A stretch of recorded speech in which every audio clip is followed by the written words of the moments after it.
con un taglio dei parlamentari di oltre il 33% delle posizioni è normale che ci sia qualcuno che resta fuori e qualcuno che entra e che magari qualche delusione in più rispetto all'altra volta ci sia. Ha spiegato così il commissario della Lega in Veneto la scelta dei 24 candidati alle politiche del 25 settembre, presentati oggi ufficialmente al K3.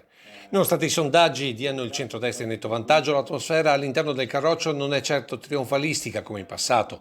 Pesa non poco il dato di Fratelli d'Italia, che potrebbe diventare il primo partito in regione. No, è una concorrenza giusta all'interno di una coalizione, quindi un'alleanza. Speriamo che tutti abbiano il giusto successo. Ecco, poi chiaramente noi della Lega speriamo di riuscire ad avere un voto in più.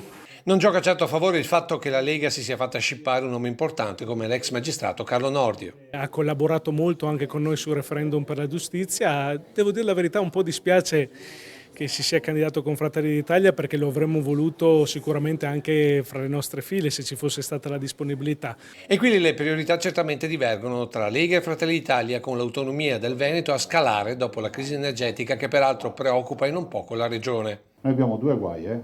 Il primo, che mettiamo a pane d'acqua famiglie e imprese se non interveniamo, e quindi io spero che il governo intervenga velocemente. Il secondo guaio è che se non accadrà questo, noi avremo aziende meno competitive dei loro competitors a livello europeo, che avranno magari dei paesi, pensate ai francesi, che hanno pensato al loro futuro. Appoggio quindi al governo Draghi, perché magari copi la Francia nel camerare il prezzo del gas, ma subito dopo deve venire l'autonomia. Armonia in coalizione da raggiungere, mentre la Lega cercherà di aggiustare la propria.